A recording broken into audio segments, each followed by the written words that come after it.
අයිබෝවන් ඔයාලා මේ එකතු වෙලා ඉන්නේ ඔයාලට වැදගත් වීඩියෝ අරන් එන වනිති බුක්ෂොප් YouTube නාලිකාවත් එක්ක.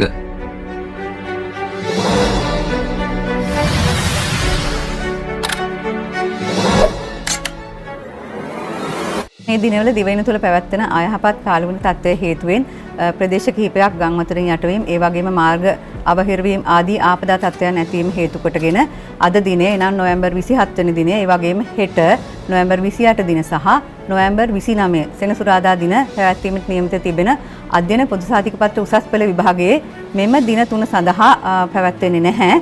නමුත් ආපදා කර්මරක මධ්‍යස්ථානය ඒ වගේම කාලගුණ විද්‍යා දෙපාර්තමේන්තුව සමග සාකච්ඡා කර ඉදිරි කාලගුණ තත්ත්වය අනුව යම් යහපත් තත්ත්වයකට ඉරිදා දින වෙනුවට කාලගුණයේ පත්වයයි බලාපොරොත්තු වෙනවා. ඒ අනුව සඳුදා දිනට නියමිත කාලසටහනට අනුව සඳුදා දින සිට ඉදිරියට විභාගයේ කාලසටහනට අනුකූල පැවැත්වීමට කටයුතු සූදානම් කර තිබෙනවා. එමෙන්ම මෙම දින 3ට අදාළව කල් දමන ලද විභාග දෙසැම්බර් 7, දෙසැම්බර් 8 සහ දෙසැම්බර් 9 දිනයන්හි පැවැත්වීමට දැන් කටයුතු සූදානම් කළ තිබෙනවා.